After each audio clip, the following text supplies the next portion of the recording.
Hello everyone. For today's video, I wanted to do a quick overview on these two 3DS Panda units, also known as dev kits, that I received from a seller on eBay who got these from a Japanese game dev studio. And interesting thing about these dev kits is that they were released in 2010 for developers.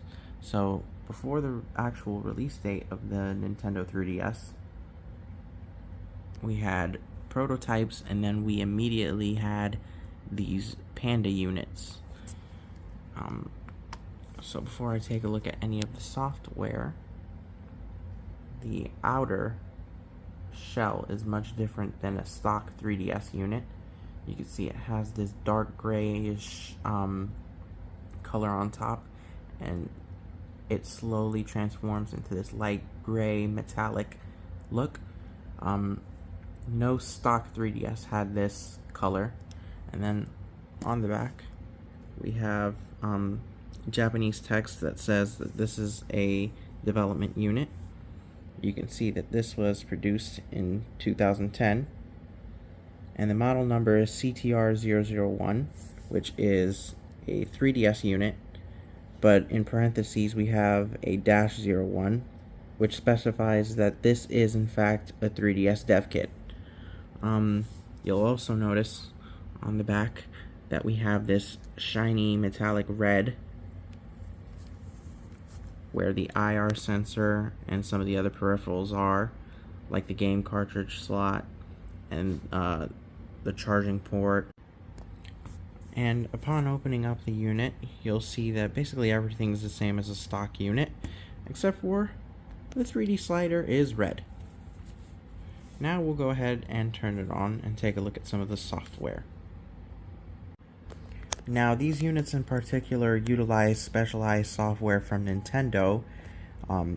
At first glance it looks like stock Nintendo 3DS software that you'd see on a regular 3DS unit, but just glancing a little bit beyond the regular home menu, you'll see that's not really the case. For instance, if I hold X and Y here, we get a graph showing some information regarding this particular unit, like its screen capture setting, the system mode, the revision number, and the build date of what we're using here, as well as the language. And holding X and B will change the language of the banner that shows up when you hover over any icon. So you'll notice that previously it was in Japanese, and if we continue doing that, we can switch through different ones just to test for developers to see how their banners would look in different languages pretty quickly.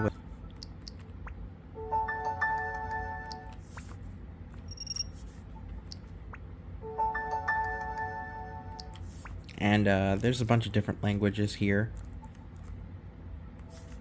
European English. We'll go through all of them.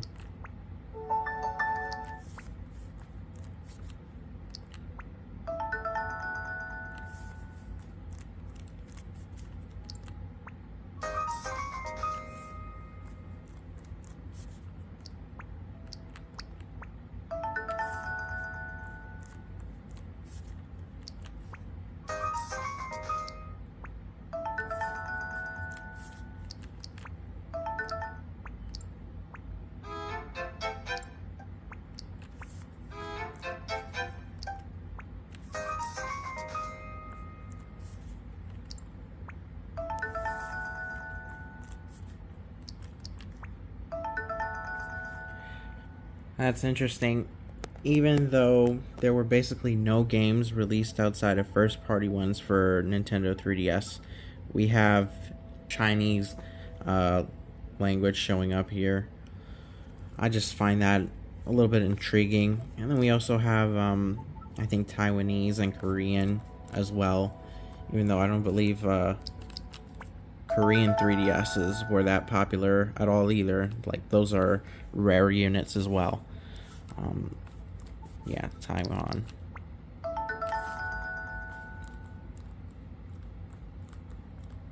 and then it'll switch all the way back to Japanese. Now on the top screen you'll notice these three bars. These are actually graphs in percentage form that indicate the processing of the top screen for these banners. So the red bar indicates how much can be processed in total. So basically what the max is here in relation to the ones at the bottom. The top green bar indicates how much is being processed on the CPU side, and the bottom represents how much is being processed on the GPU side. So if I switch to something else on the top screen, you'll see that it will fluctuate, and the bars on the top and bottom will change.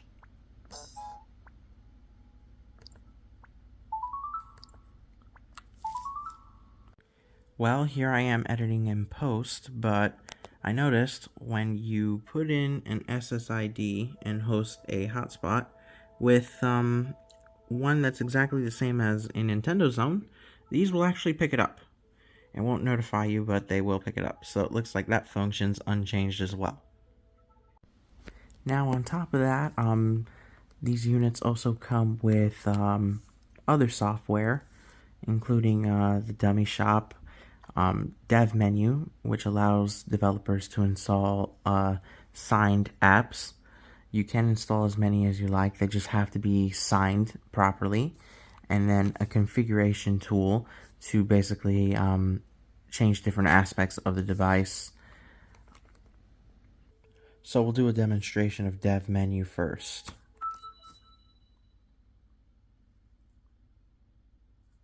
And this is what it looks like.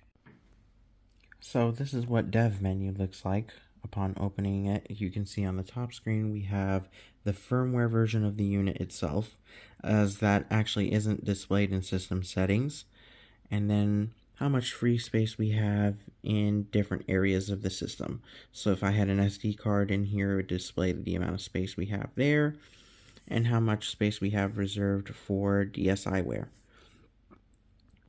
So here we have a directory showing the apps that we have on the menu, and if we had an SD card, which none of these systems came with, they would display signed apps that you could load into without having to go into the home menu. So I do have a development card with me. It's a Nintendo factory card. So developers would use a card like this to install a specific firmware version.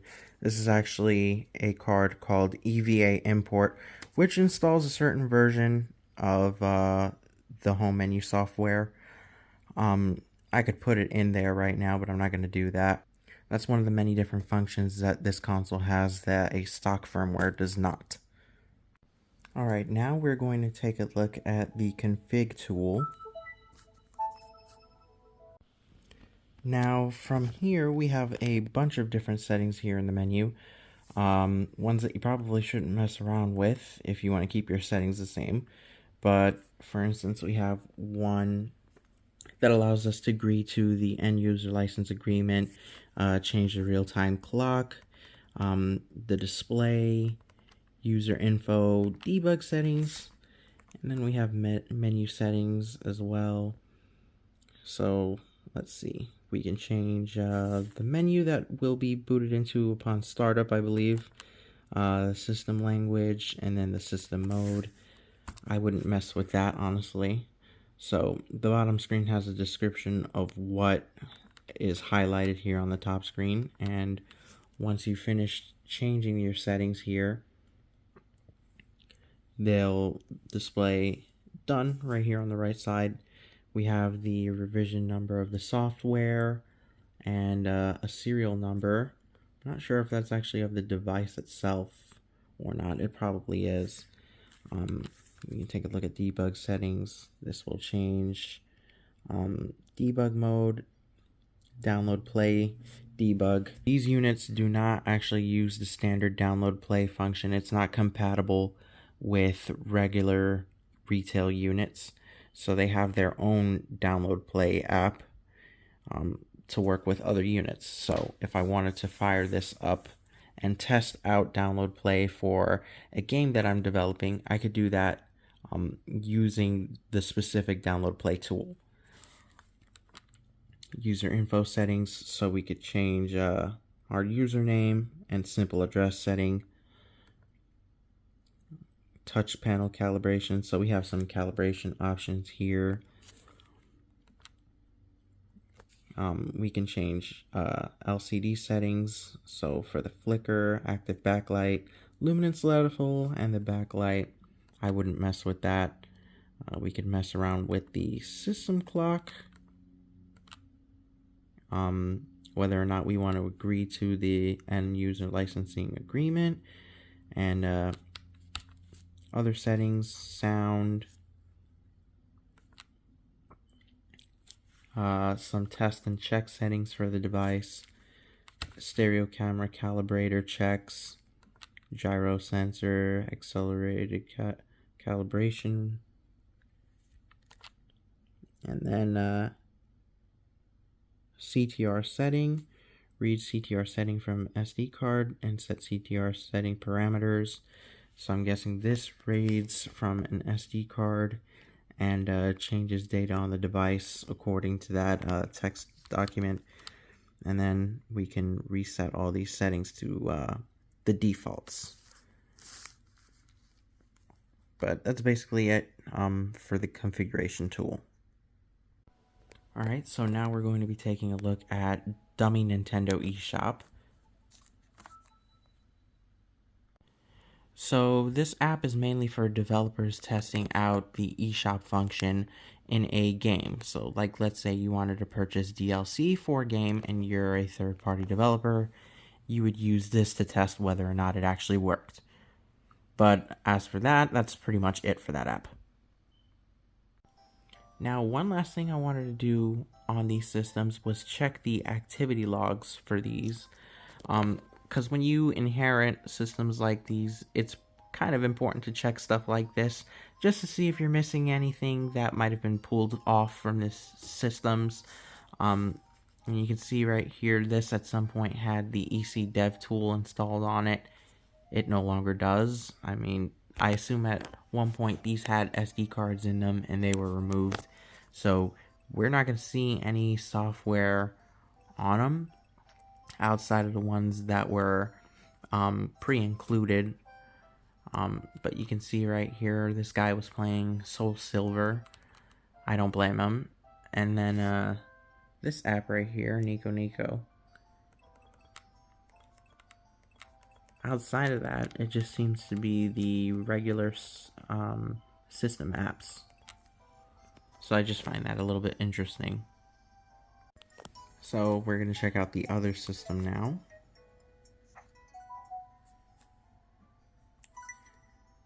Okay, I'm already noticing something strange here. Sega games. Okay. I'm not sure what that is. So if anybody could tell me what that is, I'm assuming that's Persona. Usually that wouldn't stay intact, would it? I don't know. Even if it was, even if the SD card was removed from the system, would that actually stay intact here in the activity log? I don't remember.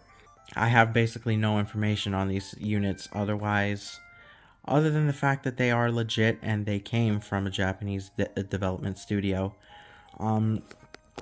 These are inherently more rare since about only 500 to 1,000 of these were produced before the Nintendo 3DS actually even released. So I find that to be really amazing. But I think that's going to do it for this video. Let me know what you guys thought about this video in the comments below. Drop a like if you enjoyed the video, and let me know if I should make more videos like this. Personally, I'm inclined to, but I don't know how well these are going to do, or if people even want to watch them or not. But with that being said, I hope you enjoyed, and I hope you have a good day.